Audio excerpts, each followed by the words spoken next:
Pemirsa, tingkat kepuasan terhadap 100 hari kinerja Presiden Joko Widodo periode kedua ini meningkat sekitar 12% dibandingkan tingkat kepuasan pada kinerja 100 hari periode pertama. Lembaga survei Indobarometer merilis hasil survei kepuasan terhadap kinerja 100 hari pemerintahan Joko Widodo Kiai Haji Ma'ruf Amin. Hasil survei ini menunjukkan tingkat kepuasan terhadap 100 hari kinerja Presiden Joko Widodo periode kedua cukup tinggi.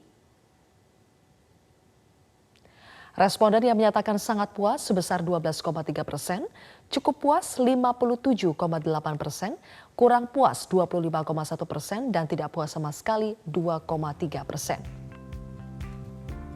Pada periode pertama, berdasarkan survei serupa tanggal 15 hingga 25 Maret 2015 lalu, responden yang menyatakan sangat puas 3,2%, cukup puas 54,3%, kurang puas 33,8%, dan tidak puas sama sekali 3,7%.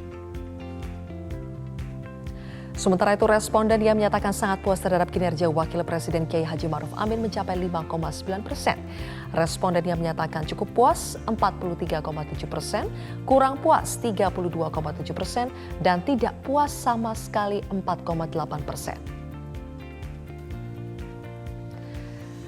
Sementara itu, tingkat kepuasan terhadap Wakil Presiden Kiai Haji Tingkat kepuasan publik terhadap kinerja Wakil Presiden Yusuf Kala pada periode survei 15-25 Maret 2015 sedikit lebih rendah dibandingkan tingkat kepuasan terhadap kinerja 100 hari pertama Wakil Presiden Yusuf Kala, yakni sangat puas 2%, cukup puas 51,3%, kurang puas 34,7%, dan tidak puas sama sekali 4,1%.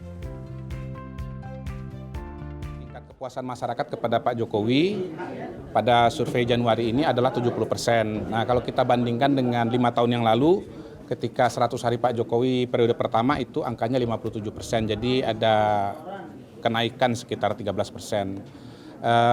Tapi di sisi yang lain, kalau kita lihat masalah yang penting di masyarakat, ketika ditanya itu memang masih dominan isu ekonomi. Jadi kalau ditanya apa masalah paling penting, ekonomi, kemudian pengangguran, lalu kemudian harga sembako mahal.